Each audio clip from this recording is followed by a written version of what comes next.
నమస్తే, welcome to our channel. నేను సౌజన్య. మంత్రి రోజాకి వైకాపాకు సంబంధించిన నాయకులే గౌరవం ఇవ్వట్లేదు. ఆవిడ వచ్చే లోపే ప్రారంభోత్సవాలు కూడా జరిగిపోతున్నాయి. లేదు ఆవిడ చేసుకుందాం అనుకునే లోపే మాకు ఇవ్వాల్సినటువంటి సొమ్ములు ఇవ్వకపోతే మేము ఈ ప్రారంభోత్సవాలు అడ్డుకుంటామని చెప్పి తాళాలు వేసుకోవడం ఇవన్నీ జరుగుతున్నాయి. అసంబద్ధ శాఖల్ని ఏ రకంగా ఆలోచించుకోవాలి, ఏ రకంగా ఎదుర్కోబోతున్నారు రాబోయేటువంటి రోజుల్లో మంత్రి రోజా? ఈ అంశానికి సంబంధించి మనతో మాట్లాడడానికి, వారి విశ్లేషణని మనతో పంచుకోవడానికి ఈరోజు మనతో పాటు ఉన్నారు సీనియర్ పొలిటికల్ అనలిస్ట్ అంగమరావు గారు ఉన్నారు. వారితో మాట్లాడదాం. నమస్తే అండి. నమస్తే సౌజన్య గారు. సో మంత్రి రోజాకి ఆ పార్టీకి సంబంధించిన నాయకులే సపోర్ట్ చేయట్లేదు.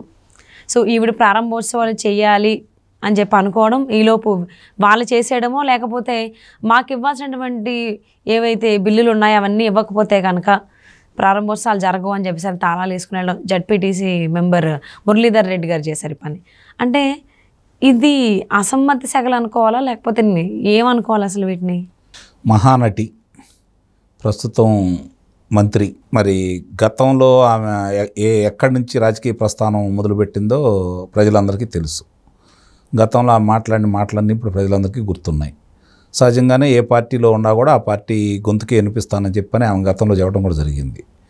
ఇప్పుడు పరిస్థితి ఏందయ్యా అంటే ఆమెకి నగిరిలో మళ్ళీ తిరిగి పోటీ చేసే అవకాశం లేదు. ఇది చాలా స్పష్టం. కాబట్టి ఇప్పుడు ఆమె మంత్రిగా ఉన్నారు కాబట్టి తన అసమ్మతిని బయటికి చెప్పుకోలేక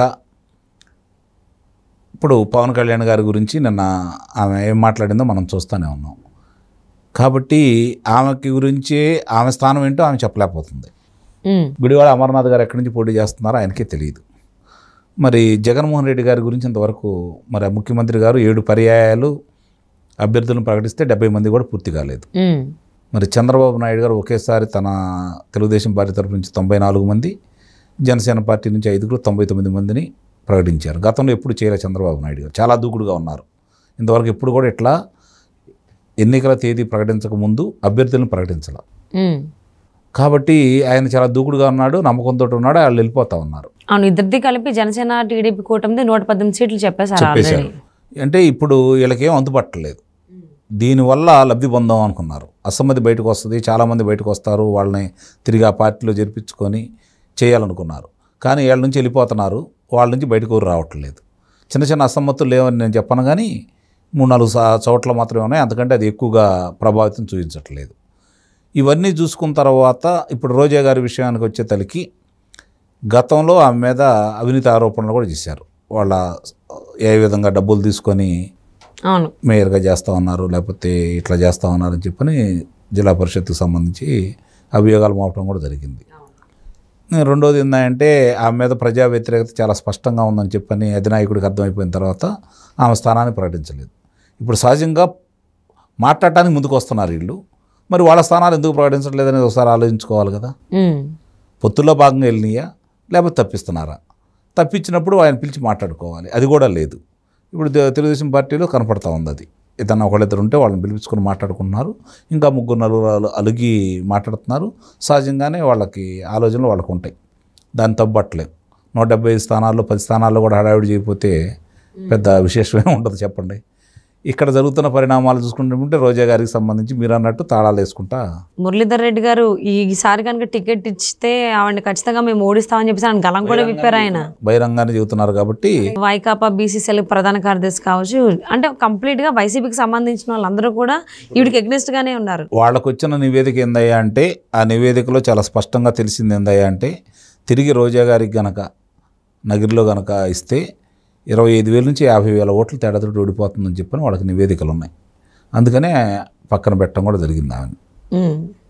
ఇప్పుడు ఆమె తన గురించి తను చెప్పుకుంటారేమో అని భయం కొద్దీ ముందు ఎదుటాల గురించి మాట్లాడుతూ ఉంది. ఇంతకు ముందు కూడా ఇద్దరు అన్నారు కదా, మీరు ఇందాక ప్రస్తావించినటువంటి గుడ్డు మంత్రి అమర్నాథ్ గారు కానీ రోజా గారు కానీ టికెట్ ఇవ్వకపోయినా పర్లేదు జగనన్న మాకు, మేము జగనన్నకు తోడుగా ఉంటామని. ఇంకా వాళ్ళకి వేరే ఆప్షన్ ఉంది లేదు కదా. టీడీపీలో ఓనమాలు నేర్చుకున్నారు రోజా. కానీ ఇప్పుడు వైసీపీలోకి వెళ్ళి ఏ రకంగా చంద్రబాబు గారు కావచ్చు, లోకేష్ గారిని కావచ్చు, జనసేన అధ్యక్షులు పవన్ కళ్యాణ్ కావచ్చు, ఏ రకంగా వాళ్ళని మాట్లాడారు, ఏ రకంగా పర్సనల్గా అటాక్ చేయడం, ఇవన్నీ మనం చూసుకుంటే మళ్ళీ ఇప్పుడు బయటికి రావడానికి ఛాన్స్ లేదు రోజా గారికి. టికెట్ ఇస్తా కనుక వైసీపీ నుంచి ఓడిస్తామని చెప్పేసి వైసీపీ నాయకులే చెప్తున్నారు. సో ఇప్పుడు రోజా పరిస్థితి ఏమంటారు? అడకత్తర్లో పోక చెక్క, కరేపాకు కూరల్లో కరివేపాకు వేస్తారు కదా, అలా అయిపోయింది ఆమె పరిస్థితి. అందుట్లో ఎలాంటి సందేహం కూడా లేదు. ఇప్పుడు ఆమె గురించి పట్టించుకునే అవకాశం కానీ పట్టించుకునే ఆలోచన కానీ వీళ్ళకైతే లేదు. ఇప్పుడు వాళ్ళు నిర్ణయానికి వచ్చేసారు. చివరికి ఎవరు దొరకకపోతే ఏం చేస్తారో తెలియదు, కానీ ప్రస్తుతానికైతే ఆమెకి అక్కడ పోటీ చేసే అవకాశం లేదనేది చాలా స్పష్టం. ఇప్పుడు రేపు పొద్దున మిగిలినవి కూడా చూడండి. రేపు 28వ తారీఖున జరగబోయే ఉమ్మడి సభ చూసిన తర్వాత ఇంకెంతమంది పరారవుతారో మీరు చూడవచ్చు. ఈరోజు చాలామంది వచ్చి జాయిన్ అవుతున్నారు తెలుగుదేశం పార్టీలో.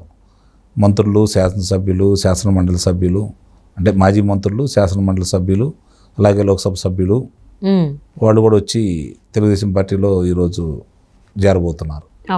అంటే మీకు వ్యతిరేకత ఎలా ఉంది ప్రభుత్వం మీద, ఇప్పుడు జరుగుతున్న పాలన మీద అనే దానికి ఇదే స్పష్టంగా అర్థమైపోతూ ఉంది.